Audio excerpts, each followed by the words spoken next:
What's up guys, got a huge iPhone 8 update for you today. Lots of information, feature leaks, price, even a look at the physical device itself. But before I get into that, just wanted to say the AirPods giveaway, haven't forgot about that. I will be drawing winners this weekend. And just for this video, I thought because the reaction was so big, I'll give away another pair. Let me make someone else's weekend. So a white, just regular pair of AirPods I'll be shipping to your house. To enter, just like this video, drop a comment down below, and subscribe to this channel if you haven't already. Let's go ahead and get into that update. Now take a look at this. BGR has obtained images of the actual device itself. It closely resembles the leak we saw just a little bit ago of the prototype, and it basically has a stainless steel border going around the phone, a longer power button, that dual vertical camera on the rear, and a glass design front and back. This is very, very close in resemblance to all the leaks and schematics and everything that we've seen, so this may be your first look at the actual device. Front of the device isn't very clear here, so we can't really make out what's going on there,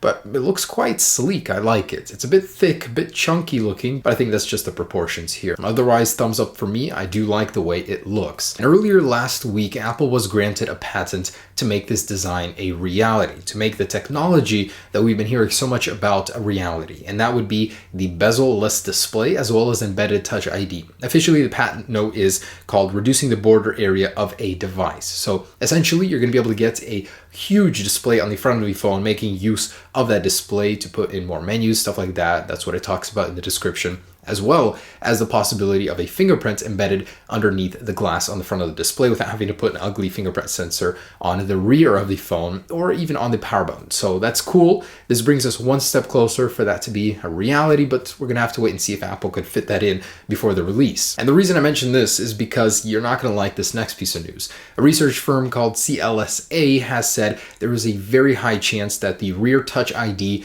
may stick around after all, like the Galaxy S8, just because Apple didn't have enough time to put it into the front of the display. I really hope they're wrong, but they even provided these diagrams to show us what that would look like. They give us an area on the back of the phone where this would be embedded, and they didn't necessarily say there would be a circle for it. It may be just right underneath the glass, who knows. That'd be a little bit more elegant, but still, I'd much rather have it on the front of the phone. Comfort-wise, usability-wise, it's a much better solution. So these diagrams basically show how that would work and how this thing roughly will look. And I just wanted to clarify the display on the front of the phone on the very top. How is that going to work? We know on the bottom there's a very good chance that it will go all the way down and around the edges of the phone, but the top, we've got the earpiece in there, we've got all the sensors, so the best, most realistic look as to how Apple is going to do it is like this. They're essentially going to carve those around the display, and with an OLED, that is definitely possible. And this was confirmed by Vania Geskin. He said this, from his insider source, said is how it's going to look. Apple's going to do something similar,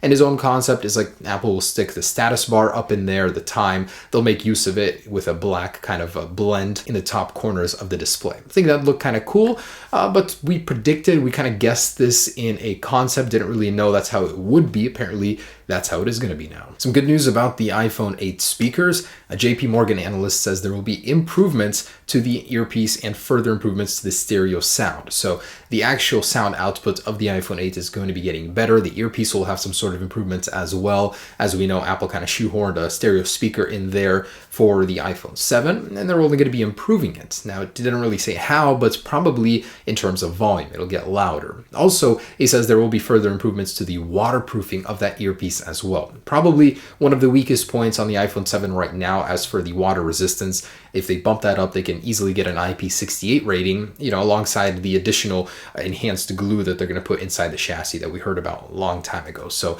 the iPhone 8 has a very good chance of getting improved water resistance, capable of 5 feet for 30 minutes just to sit there. So I think that's an awesome piece of news. And on the topic of durability, Apple has just made a huge investment, $200 million into Corning Gorilla Glass. So Corning makes the glass in a lot of top smartphones nowadays, the Galaxy S8, Gorilla Glass 5. It's a very good glass. It's impact resistant at 80% for 5 feet drops, I believe right now. It's quite durable. And believe it or not, Apple has been using Gorilla Glass this entire time. They don't market it as Gorilla Glass, they market it as dual ion glass, but it's made by Corning, so pretty much the same thing. Now, it's unknown if they're going to be using official Gorilla Glass 5 in the upcoming iPhone, but it's a safe bet that they're going to have some special concentration, some special formula for this upcoming glass, and it means more durable iPhone, which is awesome. And in the same research notes from JP Morgan, they are claiming that the iPhone 8 may come bundled with Apple AirPods. Now, that would be something awesome. I mean, if Samsung can do it with the AKG earbuds that are worth, they say, about $150, they include that in the box with the Galaxy S8, I see Apple could certainly do this. The included AirPods, of course, would be replaced with AirPods for a $150 value. Now, that would somewhat justify the huge price tag on the iPhone 8, but man, that would be crazy if Apple actually did that. I think a lot of people would buy that just because of the AirPods. You know, the chances of this happening probably isn't too high, but JP Morgan says it's a possibility. And again, in the same report, JP Morgan did also confirm a lot of things we already know about the iPhone 8. The steel border around it, the glass front and back, wireless charging, faster processor, I mean, of course, improved cameras, 3D sensing, FaceTime cameras, as well as a price tag that's $75 to $80 higher because of all of these features. And take a look at this. This made the rounds all over the internet the other day. So apparently an Ion X equipped some sort of iPhone 7s glass, iPhone SE, and when it leaked, it just didn't make sense to me. If Apple were to refresh the iPhone SE, they wouldn't give it a glass back. That would be highly unlikely. The iPhone 7s wasn't supposed to get a glass back, so what the heck is this? It looks nothing like the iPhone 8 rumors, but it was quickly debunked by Vanya Geskin once again. So it had a lot of inconsistencies. This was actually some sort of unknown branded phone that they just took off the original logos and put on a quickly off-centered Apple logo that they placed on there. So just thought that was interesting. Don't believe everything you hear on the internet. This is definitely not the iPhone 7s, nor is it the iPhone SE2. It's a complete fake. And take a look at these concepts. So these are coming from two completely separate sources, one from OnLeaks in collaboration with another company. And they're saying they received from an insider source the actual CAD files to build the 3D model of the iPhone 8. So they took that and reconstructed it into these concepts. And this is what it looks like. Very, very close to what the real deal is going to be. You know, from everything that we've seen, it's got all of the same features. And they put it into 3D, looks quite good. Can't really say this shows us anything different, but it's nice to see it from a more professional perspective. Also, Engadget took the very same CAD file. Actually, they said it was from a different source. So this may be from a completely different source, but same end product here. It's the iPhone 8, but the front, they completely botched. I think they completely guessed on that one. As Vanya Geskin says, they are intentionally misrepresenting the iPhone and putting a bezel on it that's not going to be there. So ignore the front, but everything else is pretty in line with everything that we've heard about the iPhone 8. Now, I was a little disappointed to see this headline once again. This very well may be the most expensive iPhone ever because, again, of all of these components, all of these new features, everything will add up fast. So Goldman Sachs, I think that's how you pronounce it, analyst is saying that the iPhone 8 will start at 128 gigabytes at $999 and quickly will surpass $1,000 with the 256 gigabyte storage option at $1,099. You know, that's quite expensive. I'm willing to pay that much, but not everybody will. And that's exactly why there will be a cheaper iPhone 7s model if you don't want to, dish out all that cash for the higher end model. So just letting you guys know, it will be expensive. The analyst is saying the parts cost will be $70 more over the iPhone 7 Plus right now. So it'll be quite expensive to make, and as a justification, Apple's raising the price as well. In earlier news, though, we talked about how it wouldn't be $1,000. A different analyst was saying it would start anywhere from $850 to $900 for the 128 model, and 256 would be anywhere from $950 to $1,000. So hopefully it's in that range, but if it gets a little bit more expensive, it honestly wouldn't deter me. I would still buy it. And some good news from Economic Daily News in China. They're saying that everything is A-OK. Production is set to start in June, and we're going to be seeing the iPhone at launch alongside the iPhone 7s in September with a release in October. So that is great news. We might not even have to wait until December to get one. I mean, I think it'll still sell out at launch, but it'll be easier to get than previously estimated. We'll have to see, but that's some good news. I like to hear that. And a couple details about this production. So LG was named the actual supplier for the 3D sensing augmented reality camera camera,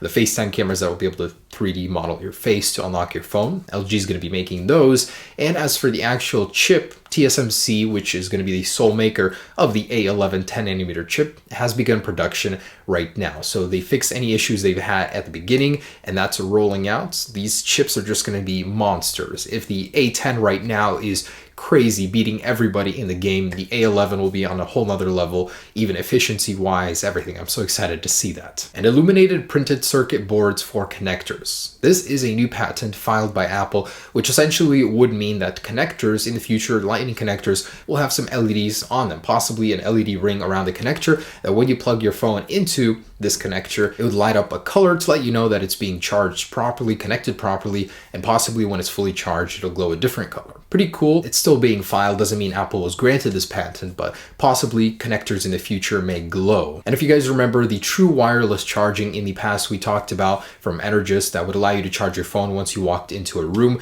the actual sensors that would communicate with these charging towers have been released on market. So they're available to ship later this month or later next month in June. I'm just saying that it's possible. It's completely possible for this technology to still make its way into the iPhone as it's available on market already. Highly unlikely, as everyone seems to confirm that inductive charging will make its way into the iPhone 8, but still, there's a small chance that could happen. If not this year, certainly next year. So guys, there it is. That's the latest on the iPhone 8. A lot of exciting little pieces of news. Things are starting to fall into place. We basically know the design of this thing. Even though I honestly don't like it that much, it still is the logical evolution for Apple, I guess. The display is just going to be killer for me personally. That's going to be my favorite feature, of course. So thanks for watching. Hope you enjoyed this little update. Again, if you guys want to win those AirPods, drop a like down below, leave a comment, and subscribe to my channel, and I'll be drawing winners this weekend. All right, guys, stay tuned. We got WWDC coming up with iOS 11 and a lot of exciting things between then.